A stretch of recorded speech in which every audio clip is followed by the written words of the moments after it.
Propósito. Você já deve ter ouvido essa palavra, não é verdade? É claro. Eu, um dia, não imaginava o que isso significava. Hoje, eu entendo e eu posso te dizer que até o final desse vídeo, você vai encontrar a fórmula mais simples de você descobrir o que é o propósito e como você viver o propósito de Deus nessa terra e você se tornar uma pessoa feliz fazendo o que faz e ainda ser bem remunerado por isso. Bom, eu quero citar aqui uma história conhecida. Ela se passa na Bíblia e fala sobre um homem chamado Saulo. Ele é citado em Atos dos Apóstolos, capítulo de número 8, aonde na Bíblia fala que ele era um perseguidor do povo de Deus e ele matava cristãos. E o que fizeram? Espalhamos mentiras.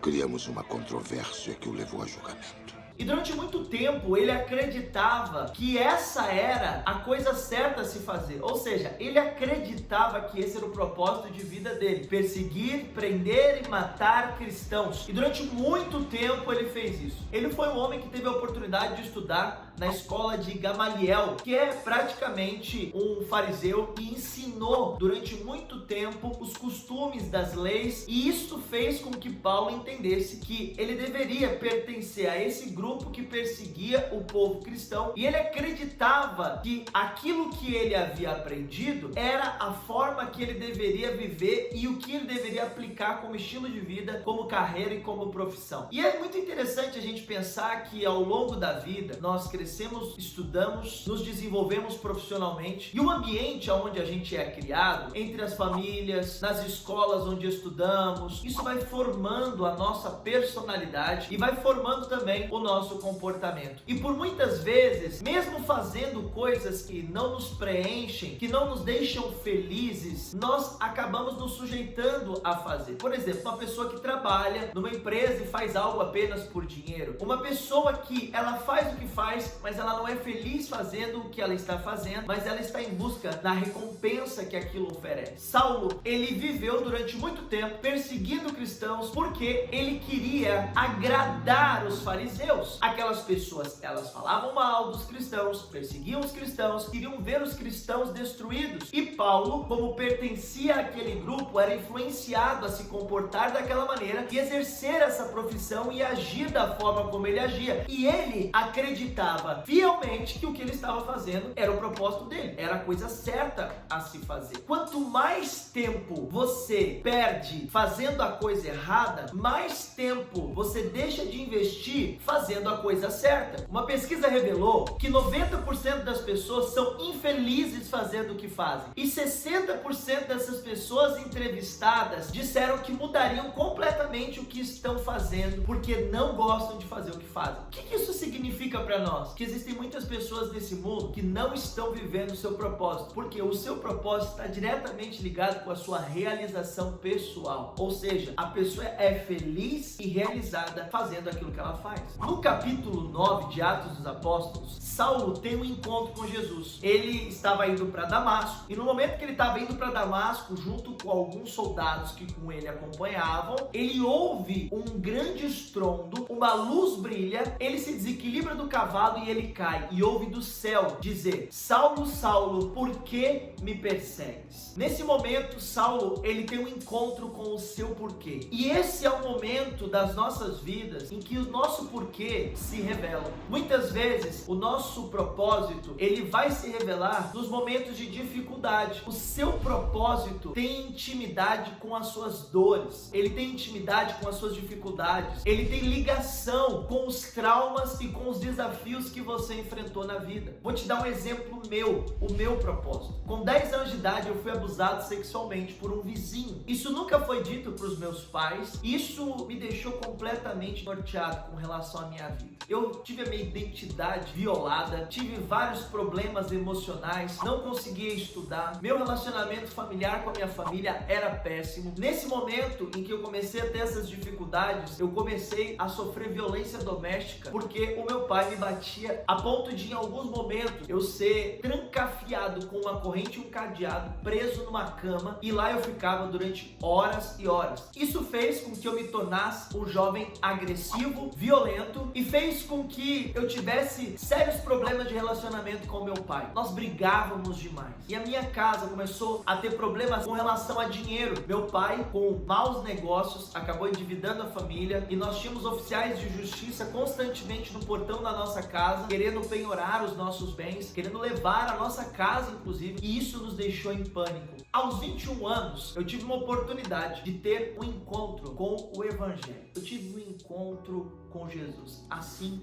como Saulo. Durante 21 anos da minha vida, eu vivi nas drogas, bebidas, na prostituição. Eu não conseguia estudar, eu não conseguia trabalhar. Mas a partir do momento que eu tive um encontro com o meu porquê, que eu tive um encontro com Jesus, eu encontrei o meu propósito. Eu percebi então que tudo aquilo que eu havia passado se tornaria uma oportunidade de eu poder ajudar outras pessoas a não passar por tudo aquilo que eu passei. E hoje, como empresário, investidor, autor de livros, pastor, eu tenho ajudado pessoas através dos meus cursos, treinamentos, palestras, livros, a não passarem aquilo que eu passei, a não viverem aquilo que eu vivi. Hoje eu ajudo pessoas a conseguirem entender quem elas são e também viverem e desfrutarem do seu propósito, porque eu descobri quem eu era e eu consegui viver o meu propósito. E você, qual é o seu? Saiba que as dores do passado vão te permitir curar e tirar a dor de pessoas no futuro. Tudo aquilo que você viveu lá atrás é recursos que o Criador te deu, porque se você está aqui, se você suportou isso, se você enfrentou isso, se você passou por isso e você venceu, isso tem se tornado munição para que você possa entrar no campo de batalha e guerrear e lutar ao lado de outras pessoas que estão vivendo sem o seu propósito ou que estão no caminho errado, e você pode proporcionar para essas pessoas o caminho certo. Jesus, ele diz: eu sou o caminho, a verdade e a vida, e ninguém vem ao Pai a não ser por mim. No caso do Saulo, a partir do dia que ele caiu daquele cavalo, ele teve um encontro com o porquê dele. Aquela queda despertou nele uma nova maneira de ouvir, uma nova maneira de enxergar. Durante aquela queda, ele passou a não enxergar mais, ele ficou cego.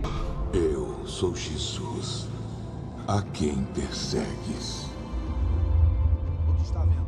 O que aconteceu? Ele não enxerga. Então muitas pessoas têm vivido fora do seu propósito porque têm vivido uma vida cegos. Cegos por causa de um relacionamento, cegos por causa de dinheiro. Preciso para que os olhos do Saulo se abrissem. O que foi preciso para que os meus olhos se abrissem? Foi necessário um mentor, alguém que ajudasse a abrir os olhos. No caso de Saulo, Ananias faria uma oração por Saulo para que os olhos dele se abrissem. No meu caso, foi necessário uma pastora. Ela me mostrou o caminho, uma nova realidade. E durante o processo para definição do meu propósito, muitos outros mentores surgiram. Mentores que me deram o caminho, com sabedoria me deram a instrução, os conselhos necessários para que o meu propósito fosse definido. E o seu propósito e o meu propósito não tem uma única forma. O propósito, ele vem se definindo ao longo do tempo. Naquele momento em que Saulo estava dentro da casa, Ananias ora por Saulo, e a escritura diz que na hora da oração, as escamas de Paulo saíram de seus olhos. Aquilo que limitava a visão dele deixou de limitar a sua visão, e ele enxergava perfeitamente. A partir do momento em que as escamas caem dos olhos de Saulo, ele então passa a enxergar claramente o propósito. Na sua trajetória ao encontro do seu propósito, existirá necessidade de pessoas surgirem no seu caminho que vão te orientar, que vão te ensinar, que já estão vivendo o seu propósito e que vão te ajudar, te orientando, instruindo e aconselhando sobre o que você deve fazer para que você possa alcançar esse propósito. A partir desse momento, Saulo poderia tomar a decisão de voltar a fazer o que ele estava fazendo. Saulo poderia tomar a decisão de voltar a perseguir os cristãos, de voltar a prender os cristãos, mas não. Ele, a partir daquele momento, havia encontrado o porquê dele. Quando ele ouviu Jesus falar: por que me persegue? O porquê, ele tem um grande poder de te trazer uma reflexão para que você possa entender o real real motivo de você fazer o que você está fazendo, a real motivação. Então naquele momento Paulo, ele não negocia mais e ele toma a decisão de continuar a viver o seu verdadeiro propósito. Quando Deus fala a Ananias que ele deveria orar por Saulo, Ananias fica com medo porque sabia da fama de Saulo, mas Deus disse: Ananias, não temas, porque ele é para mim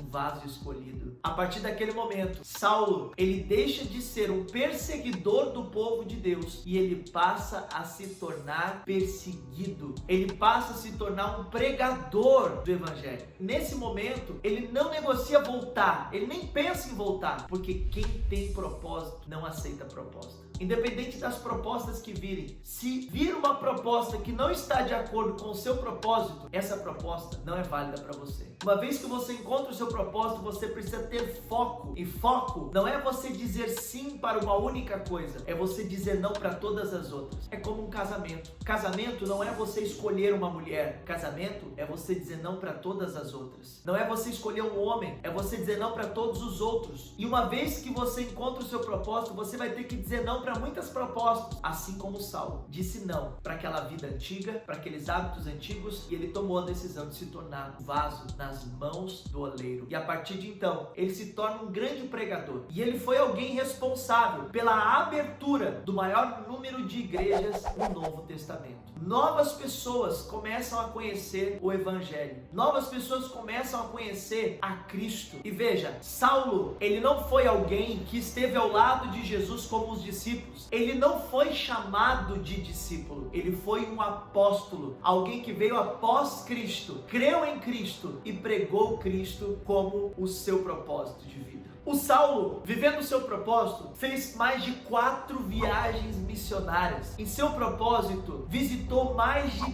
32 cidades diferentes. Ele abriu o maior número de igrejas no Novo Testamento. E é isso que acontece a partir do momento que você começa a viver o seu propósito. Você começa a fazer obras, você começa a realizar coisas, você começa a ter resultados que você nunca jamais imaginou que um dia você poderia ter. E no caso de Paulo não foi diferente. Mas agora você precisa ter consciência de uma coisa: viver o propósito significa ter a sua motivação sendo maior do que a sua limitação. Muitas coisas vão acontecer, muitos desafios virão, muitas propostas surgirão e você vai ter que estar pronto, você vai ter que estar pronta para dizer não. Você vai ter que estar pronto e pronta para resistir aos desafios e permanecer firme. Assim como Cristo, que morreu pelo seu propósito, e muitos outros dos discípulos de Jesus morreram pela causa de Cristo. Paulo também, ele morreu pela causa de Cristo, decapitado.